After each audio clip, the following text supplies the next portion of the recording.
My siblings shut me out of every major event growing up, from a graduation dinner to a book launch to a wedding. So when I finally had my own wedding, I left them off the guest list. What came next stunned them into silence. My name is Derek. I'm 28 years old, born and raised in a small town in Pennsylvania called Northfield. I was the last of 5 kids, the afterthought baby, the oops, as my mom once accidentally admitted at a church potluck. My siblings, Lance, Barry, Grace, and Joel, were all out of the house by the time I could tie my own shoes.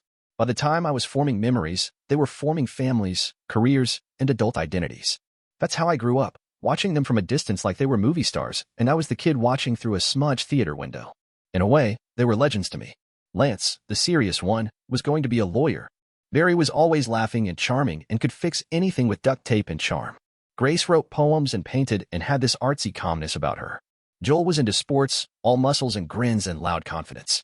To me, they were gods. I was just the tag-along. I remember Christmases best. I'd sit at the kids' table alone, while the others reminisced about high school memories I wasn't alive for. I tried to keep up, laughing when they laughed, nodding like I understood their inside jokes. But I didn't. I was 7, and they were in their 20s, sipping wine and talking about real estate and promotions and relationships.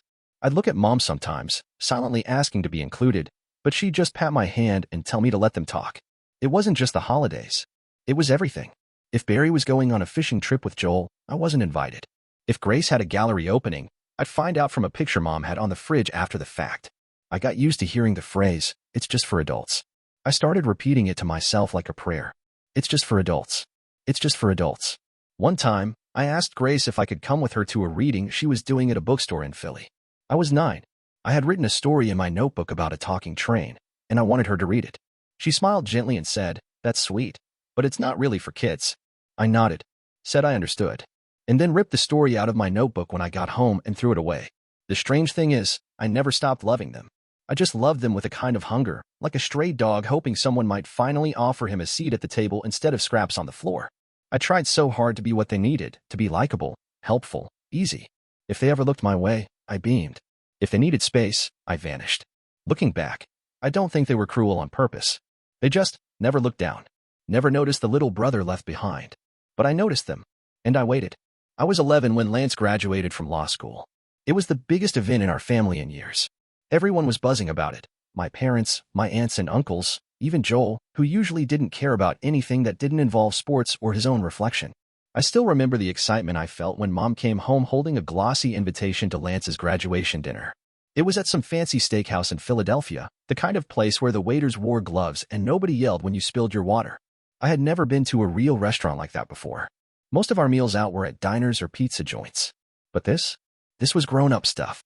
I put on my best jeans that night, the ones without holes in the knees. I even borrowed a blazer from my cousin Mason, who was 2 years older and way cooler than me. I stood in front of the bathroom mirror practicing how I'd say "Congratulations, Lance," in my deepest, most mature voice. I imagined Lance smiling at me, ruffling my hair and saying something like, "You're next, little man." I wanted to be part of it. I wanted them to see me not as the baby, not as the leftover, but as someone who belonged. Mom came into my room as I was trying to decide whether to wear a clip-on tie. Her smile was soft, but there was something off behind it. "Sweetheart," she said, "you're not coming tonight." I blinked. "What? It's just for adults, honey. You know that." "No, I can be quiet." "I promise," I said quickly. "I won't order anything expensive. I'll sit at the end of the table. I just want to be there." She looked genuinely sorry. "I know you do. But it's going to be late, and they'll be drinking wine, and it's just not the right environment for a kid." A kid. That word hit me like a slap. I tried to smile like it was okay, but my throat felt like it was closing. "Can I at least go to the ceremony part?" I asked. "We already went. It was this morning. You were at school." I wanted to argue. I wanted to scream. But all I said was, "Oh, okay." I watched from the front window as they all piled into Dad's car. Barry was wearing a new button-down. Grace had makeup on. Even Joel looked sharp. They were laughing. They were happy. And I wasn't part of it. That night I sat alone at the kitchen table with a bowl of microwaved pasta, the kind that comes in a plastic tray. I turned on the little TV we kept near the fridge, but the noise didn't help. I kept imagining the conversation they were having. The toasts. The laughter. Lance leaning back in his chair, telling stories from school. Did he even notice I wasn't there? Would he have said something if he had? No one mentioned it the next day. No one apologized.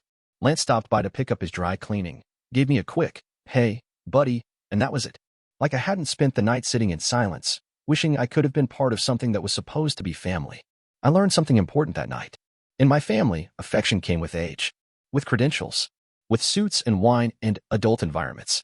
And if you weren't part of that world, you stayed home, quiet, alone. 2 years later, Grace published her first novel. I was 13 by then, old enough to be trusted with the house keys, old enough to babysit the neighbor's toddler, and definitely old enough, I thought, to be invited to my own sister's book launch. Grace had always been kind to me in that floaty, distracted sort of way. When I was a kid, she'd bring me notebooks with animals on the covers and tell me to write something magical. She was the artsy one, vintage dresses, long hair, candles that smelled like eucalyptus and ink. When her book came out, everyone in the family acted like she had won a Pulitzer.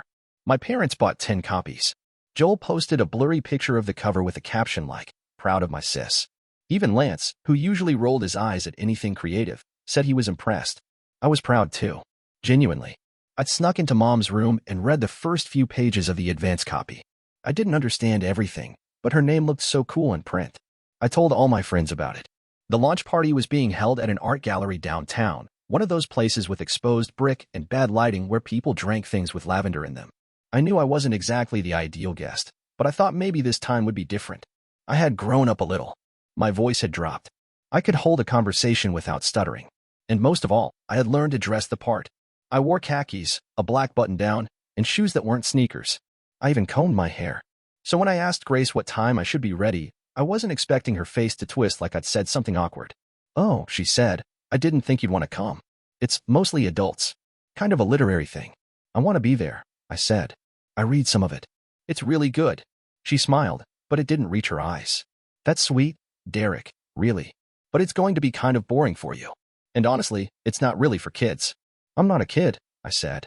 Not angry, just quiet.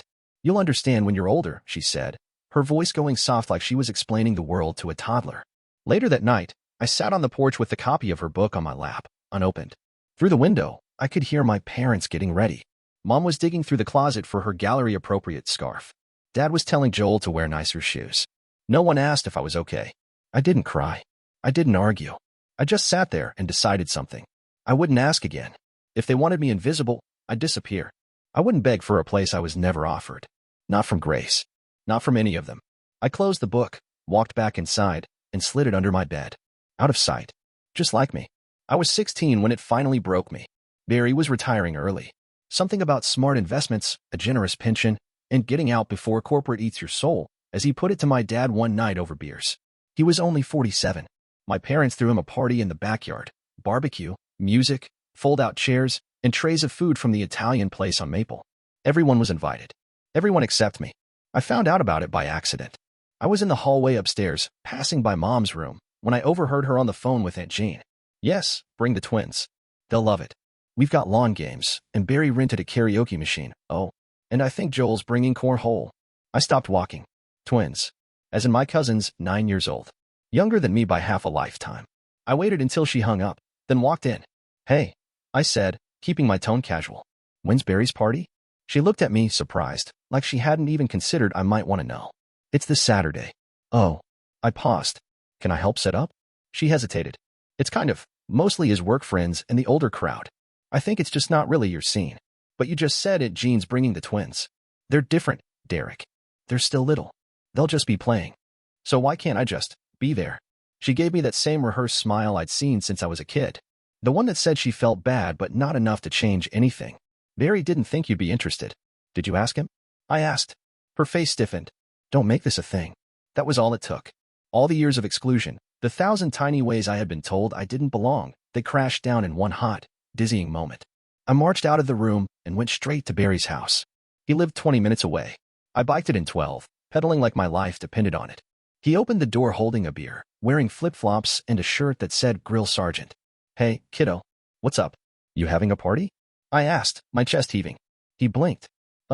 Yeah, this weekend. You inviting everyone but me?" Barry scratched the back of his neck. "Well, I figured it's mostly adults, you know? Didn't think you'd want to sit around listening to old guys talk about retirement funds."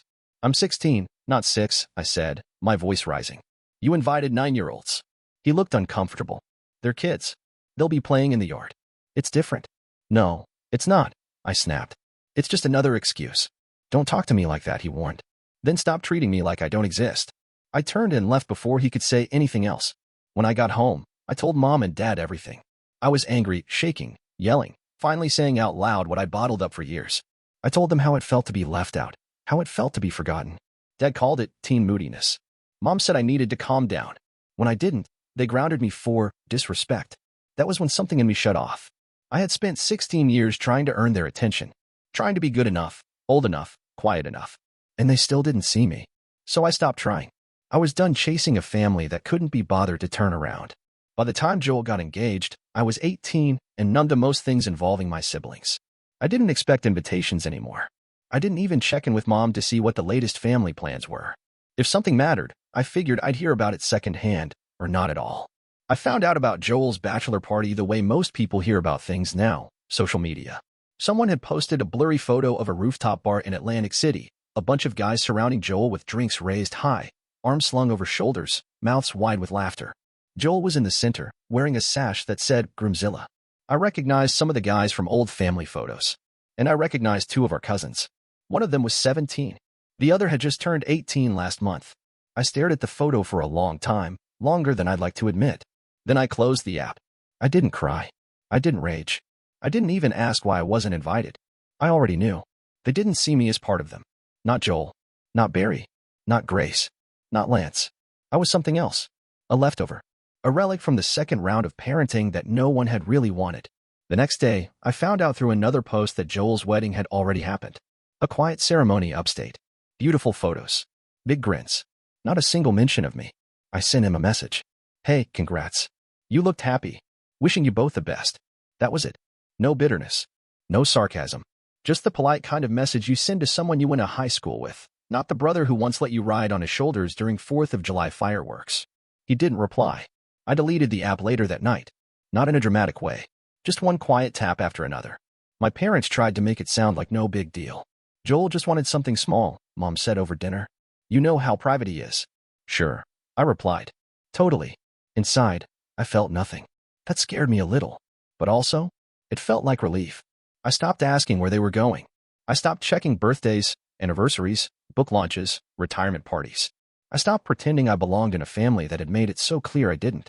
Instead, I got a job at the local hardware store, started saving for an apartment, and spent weekends reading books no one would mock me for liking.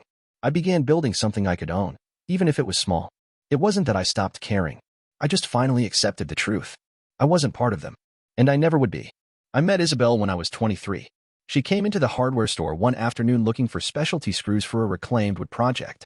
She had this calm energy about her, tattoos on both arms, a faded denim jacket, and a voice like she'd never been rushed in her life. I remember she smiled at me like I wasn't invisible, like I wasn't just the guy behind the counter. We talked for 20 minutes about screws, then another 10 about woodworking. Then she came back the next week and brought me a coffee. She said, I figured you probably don't get a lot of lattes while standing next to fertilizer. We started dating a month later. Isabel wasn't like anyone I'd known. She didn't just ask how my day was, she waited for the real answer. She paid attention, really paid attention. One night over Chinese takeout, I told her about my family. Not all at once. It trickled out in pieces. I told her about Lance's dinner, Grace's book launch, Barry's party, Joel's wedding. I told her how I used to sit on the stairs during holidays, pretending not to listen, hoping to be called over. I told her about the time I sat alone in the backyard during my 16th birthday while my parents were out of town visiting Grace in New York. She didn't interrupt or say, wow, that sucks. She just nodded and said, yeah, that's neglect. I blinked. Neglect? I mean, it wasn't abuse. She shrugged. Neglect isn't always about hitting or yelling. It's about being invisible when you shouldn't be. No one had ever put it like that before. It hit me in the gut. With her, I didn't feel like I had to prove I belonged. She never made me earn her attention. I didn't need to wear the right clothes or say the right things. I could be quiet. I could be myself. And she stayed. We moved in together a year later. Her studio was tucked behind an old bookstore downtown. She inked delicate line work on people's arms while Billie Holiday played from a scratched speaker. I fixed up the place, repainted the walls, built her a custom desk. She said it was the nicest thing anyone had ever done for her. When we got engaged, I told her I didn't want anything big. No banquets. No ballrooms. Just people who actually saw me. She said, we'll build it our way. From scratch. And we did. For the first time in my life, I wasn't chasing approval. I wasn't tiptoeing around people who saw me as a background character. With Isabel, I learned what respect looked like. what inclusion felt like. I learned that I didn't need to be anyone else to deserve love. I looked at our wedding guest list one night and realized something. My siblings weren't on it. And for once, I didn't feel guilty. I felt free. We didn't make a big announcement about the wedding. No Facebook post, no save the dates mailed to every cousin twice removed. Isabel and I wanted something intimate, small guest list, close friends, people who knew the real us. People who had shown up when it counted. That didn't include my siblings. We wrote out names on little index cards, laying them across our kitchen table. Isabel's side was full of warmth, her coworkers, old art school roommates, her aunt who once drove across 3 states to bring soup when she had the flu. My side was quieter. My best friend from undergrad. My old boss at the hardware store. A couple of neighbors who had become like family. When we were done, there were no blank spots left. No, what if we had? No, should we feel bad about? We didn't. I didn't. But when my mom called and found out, all hell broke loose. It started innocently enough. She asked how the planning was going.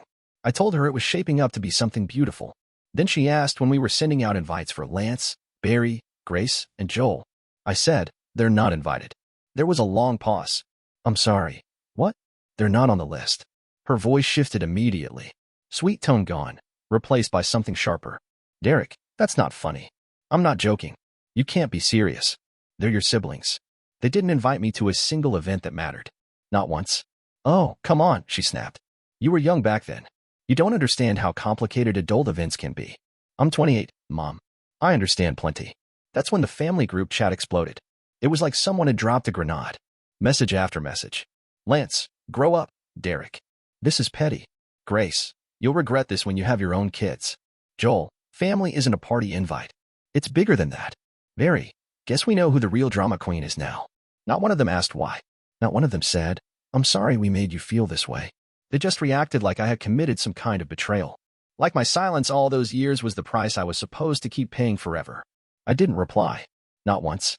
Isabel watched me scroll through the messages. I think she could tell I wasn't upset, I was calm. Steady. Tired, maybe. But not broken. She put her hand on mine. You don't owe them anything. I know. They're not mad because they love you, she said. They're mad because they can't control you anymore. I nodded. She was right. The backlash didn't shake me. It clarified things. For so long, I'd been afraid to speak up. Afraid to draw the line. But this silence, this refusal to explain or defend, I'd never felt more powerful. They could say what they wanted. They could spin their stories. But I wasn't playing along anymore. This time, I was the one deciding who got a seat at the table. And they weren't on the list. We got married on a Sunday afternoon in early September. The sun came out just enough to warm the garden, but not enough to make anyone sweat. The venue was an art gallery with a courtyard out back, white brick walls, climbing ivy, and string lights that would glow as the evening settled in. It was everything we had hoped for. Intimate, relaxed, full of the people who had actually shown up in our lives. I stood near the arbor with my best friend, Tyler, who had been my roommate in college and pretty much the only person who saw me during those quiet years when I started pulling away from my family. He clapped me on the back and said, "You ready to marry someone way cooler than you?" I laughed. Been ready. Guests trickled in. Isabel's friends, some of our coworkers, a couple from the apartment downstairs who'd baked us bread when we first moved in. People hugged me without formality. No stiff suits. No fake smiles. Just warmth.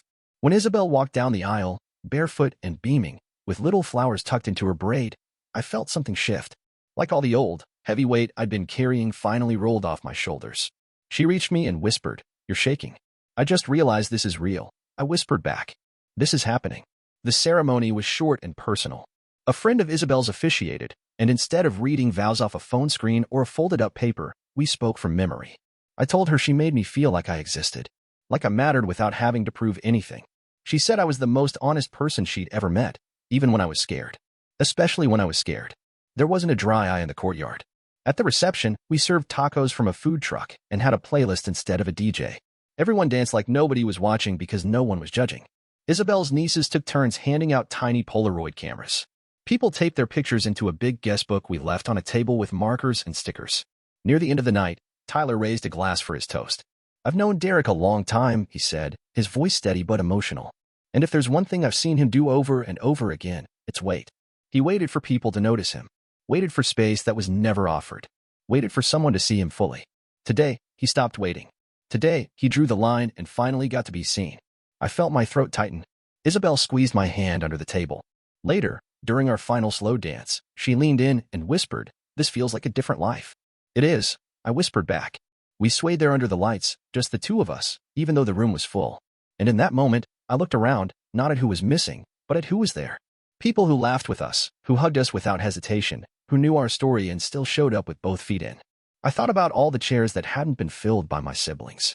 And for the first time, I didn't grieve that. Because what I had now, what we had built, was better. This was family.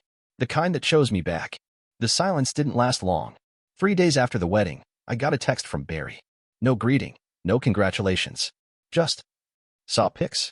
Nice of you to have a bohemian picnic instead of a real wedding. I stared at it for a second, then locked my phone without responding. Later that day, Grace posted a quote to her Instagram story. Holding grudges is easy. Forgiveness takes strength. With a white dove in the background, like she was mourning something. I wasn't tagged, but I didn't have to be. My cousin Mandy sent me a screenshot with the caption, "Yikes. What happened?" The family version of the story was spreading fast and predictably warped. I wasn't the forgotten kid who finally stood up for himself. I was now the bitter little brother who threw a tantrum and excluded everyone out of spite. I could practically hear them saying it. He's always been sensitive. He took everything too personally. We loved him. He just didn't see it. Even relatives I hadn't spoken to in years started chiming in. Aunt Jean messaged me on Facebook with a long paragraph about healing family wounds and how you only get one set of siblings. I left it on read. Isabel watched it all unfold without saying much at first. She had seen this kind of thing before. Her family wasn't perfect either, but they at least knew how to apologize when they were wrong. They're not mad about the wedding, she said finally. They're mad because they don't get to control you anymore. That landed hard. Not just because it was true, but because I realized they never really had control to begin with. They only had the version of me that never said no. The quiet one. The one who sat in the background, waiting for scraps of affection. Now that he was gone, they didn't know what to do with what was left. The worst part? None of them actually missed me. They missed the access. The version of me who wouldn't argue, wouldn't push back. The one who smiled through every rejection. So I did what I had to do. I deleted the Facebook app. Blocked Barry's number. Muted Grace's posts. I even set new rules in my phone. No calls from unknown numbers after 9 p.m. I didn't announce it. I didn't explain. I just disconnected. And something strange happened. I felt lighter. There were no explosions. No dramatic fallout. Just quiet. For once, the silence wasn't from being excluded. It was because I had finally chosen it. I sat on the couch one evening with Isabel, a bowl of popcorn between us, and realized I wasn't thinking about them. Not about what they thought, or said, or posted. I was just here. In my life. With someone who saw me. I looked over at her and said, "You were right." She didn't even pause the movie. Just smiled. About what? All of it. And I meant it. Every word. It was a Thursday afternoon when she showed up. No warning. No call. Just a knock at our apartment door and my mother's voice calling, "Derek?" "It's me." Isabel was on the couch sketching, pencil still in hand when I opened the door. My mom stood there with her purse slung over one shoulder and her cardigan pulled tight, like she was bracing for winter instead of 70-degree weather. "I need to talk to you," she said. Her tone was clipped. I was already scanning the apartment like she was cataloging the ways in which it didn't match her expectations. I let her in. She walked straight to the kitchen table and sat down like it was still her house. "I know what you're going to say," she began, folding her hands, "but I need you to hear me first." I didn't say a word, just leaned against the wall and waited. "This thing with the wedding," she said, "it's gone too far. The family is hurt. Your siblings are furious. Grace hasn't stopped crying, and Joel, he won't even talk about it. You fractured this family, Derek. Don't you see that?" I looked over at Isabel. She didn't move, just sat quietly, letting me handle it. "Mom," I said, "you all fractured it years ago. I just stopped pretending it wasn't broken." Her eyes filled with tears immediately, too fast, too practiced. "We didn't know you felt that way," she said. "If you had said something earlier." "I did," I interrupted. "I said it when I was 11 and wanted to go to Lance's graduation. I said it at 13 when Grace launched her book. At 16 when Barry threw that party. I said it with every look, every quiet moment I spent watching from the sidelines. You were just a kid," she snapped. "We were trying to protect you." "From what?" "Inclusion." She opened her mouth, then closed it again. "I don't understand how you could do this," she whispered. "One day you're going to regret this. One day you'll look back and wish." "No," I said calmly. "One day you'll look back and realize you didn't show up when it counted." She blinked, stunned. "Family is who shows up when it counts. You all didn't." There was a long silence. Finally, Isabel stood up, gentle but firm. "I think you should go now." My mother turned toward her, mouth open like she was about to protest. But something in Isabel's face must have stopped her. She gathered her purse and stood slowly. "You've changed," she said to me, voice cold now. "You used to be sweet. I used to be quiet. I corrected. There's a difference. She walked out without saying goodbye. The door clicked shut behind her. It was a soft sound, but it felt final. I let out a breath I hadn't realized I'd been holding and sank down onto the couch. Isabel came over and sat beside me, lacing her fingers through mine. For a moment, we just sat in the quiet. Then I said, I didn't lose my family. She turned to me, eyebrows raised. I just stopped pretending they were one. She nodded slowly. You didn't shut them out. You just stopped leaving the door open. I leaned my head against hers. The room was warm. The walls we'd painted together, the shelves we'd built, the photo of our wedding framed above the mantel. This wasn't just where we lived. It was home. And for the first time, it felt like mine.